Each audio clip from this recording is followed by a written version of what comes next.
Hello everyone. इस video में हम लोग बात करेंगे श्रीलंकन तमिल माइनॉरिटी इशू के बारे में। आइए वीडियो स्टार्ट करते हैं। अभी हाल ही में एक न्यूज़ आई थी जिसमें ये था कि जो श्रीलंकन तमिल फैमिलीज हैं, श्रीलंका में तमिल जो है वो माइनॉरिटीज़ में हैं, वो अल्पसंख्यक हैं। वो लोग इंडिया में आए हैं, इंडिया के रामेश्वरम शहर में जो कि तमिलनाडु में है।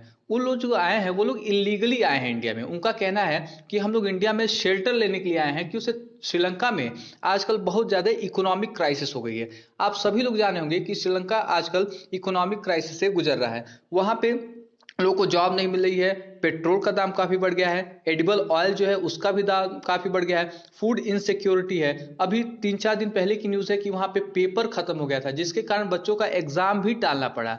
फिलहाल इस वीडियो में हम वहां पे जो इकोनॉमिक क्राइसिस है उसके बारे में बात नहीं करेंगे। इस वीडियो में बात करेंगे जो वहां के श्रीलंकन तमिल माइनॉरिटीज हैं उनके इश्यूज के बारे में।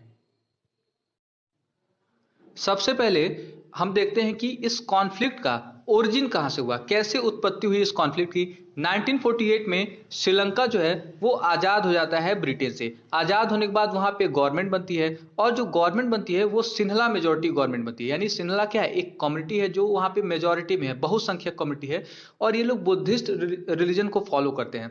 जब इनका सरकार बन जाता है तो ये लोग ऐसे ऐसे कानून को पास करते हैं जो कि वहां के तमिलों के खिलाफ लगता है। ऐसा लगता है कि जो तमिल है वहां पे, चूंकि तमिल क्या है, माइनॉरिटी में है, तो उनके अगेंस्ट है, डिस्क्रिमिनेटरी है। तभी से विवाद क्या होता है, बढ़ता जाता है।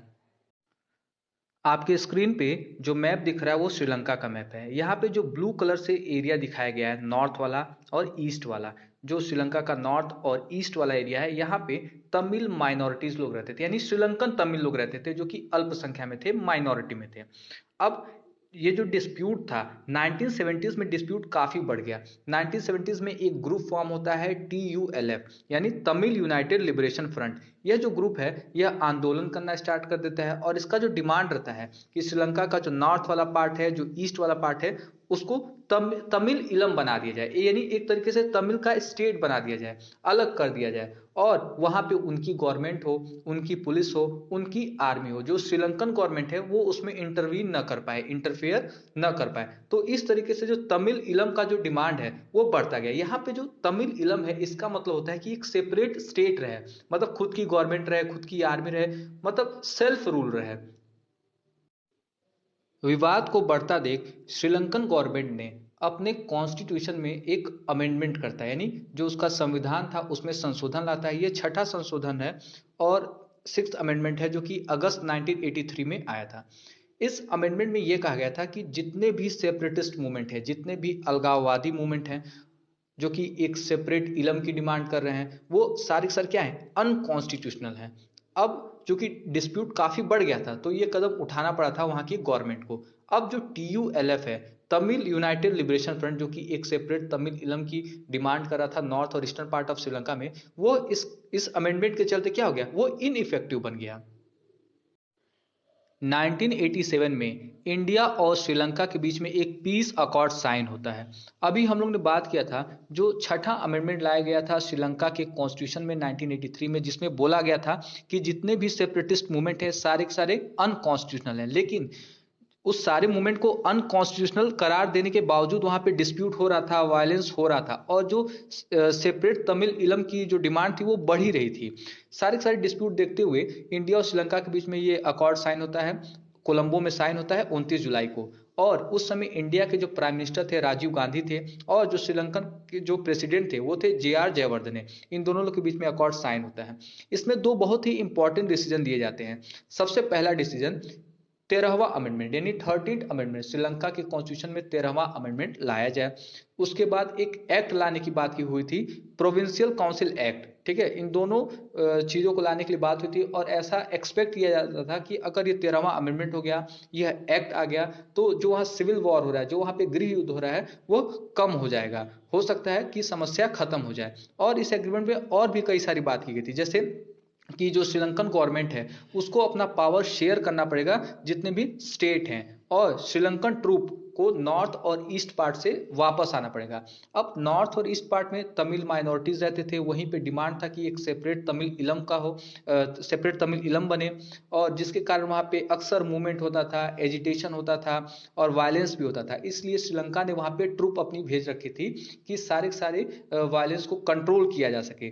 तो इस एक्ट मतलब ये जो अकॉर्ड था, इसके चलते श्रीलंकन गवर्नमेंट को क्या करना पड़ेगा, वहां से ट्रूप हटानी पड़ेगी। और इस अकॉर्ड में एक और बहुत ही इंपॉर्टेंट बात बोला गया था, जिसमें बोला गया था कि जितने भी तमिल रिबल हैं वह अपने आप को सरेंडर कर दें।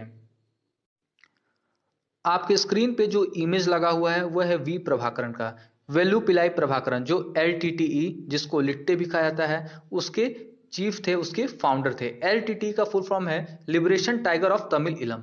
यह जो ग्रुप था काफी वायलेंट था, काफी अग्रेसिव था। इसके जो सोल्जर थे वो वेल ट्रेन थे, उनको बंदूकें भी चलाने आ रही थी। इनका बहुत ही लंबे समय से डिमांड था कि एक सेपरेट तमिल इलम रहे, यानी सेपरेट तमिल स्टेट बनाने के लिए।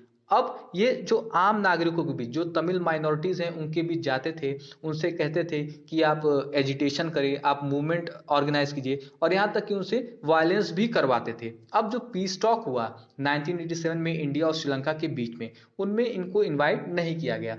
अब इंडिया ने क्या कर रखा था, इंडियन पीस कीपिंग फोर्स को, यानी जो शांति बनाए रखें, इसलिए फोर्सेस को अपने भेज रखा था श्रीलंका में, वहां पे तैनात कर रखा था ताकि वहां पे वायलेंस ना हो। शुरू शुरू में लिट्टे एग्री हो गए, लिट्टे के जो चीफ थे उन्होंने एग्री हो गया था कि हम अपने जो भी आर्म्स हैं हम अपने आप को सरेंडर कर देंगे, लेकिन बाद में वो इस प्रॉमिस से मुकर गए और वो फिर से क्या हो गए, अपने आर्म्स को उठा लिए और फिर से वो वायलेंस चालू कर दिए।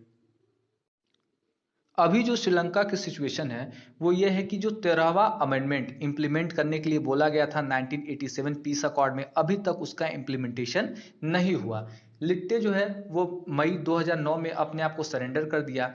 लिट्टे के हार के बाद श्रीलंकन गवर्नमेंट ने प्रॉमिस किया था कि 13वां अमेंडमेंट को हम क्या करेंगे, इंप्लीमेंट करेंगे, लेकिन उसका इंप्लीमेंटेशन अभी तक नहीं हुआ। वो प्रॉमिस ही था, इंप्लीमेंटेशन नहीं हुआ। इस अमेंडमेंट के जरिए श्रीलंकन गवर्नमेंट यह इंश्योर करना चाह रही थी कि जितने भी तमिल माइनॉरिटीज हैं उनका पार्टिसिपेशन वहां के अपर हाउस में हो, वहां के सीनेट में वो इलेक्ट होके जाएं, उनका उनका रिप्रेजेंटेशन हो। और जैसे कि इंडिया में दो हाउस है, एक है लोकसभा, एक है Rajya Sabha. Lok Sabha lower house, Rajya Sabha upper house. वैसे ही श्रीलंका में भी दो हाउस है, वहां पे भी लोअर हाउस है और अपर हाउस है, तो वहां के अपर हाउस को सीनेट बोलते हैं। यानी कुल मिला के जो 13वां अमेंडमेंट है, अगर यह अमेंडमेंट इंप्लीमेंट हो जाता है तो कहीं ना कहीं जो तमिल माइनॉरिटीज हैं उनका भी पार्टिसिपेशन, उनका भी रिप्रेजेंटेशन वहां के अपर हाउस में हो जाएगा।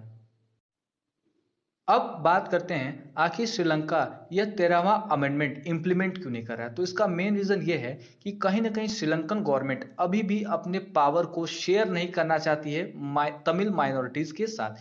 दूसरा रीजन यह है कि जो वहां पे जो मेजोरिटी पॉपुलेशन जो सिन्हला है वो अपोज कर रहे हैं इस अमेंडमेंट का।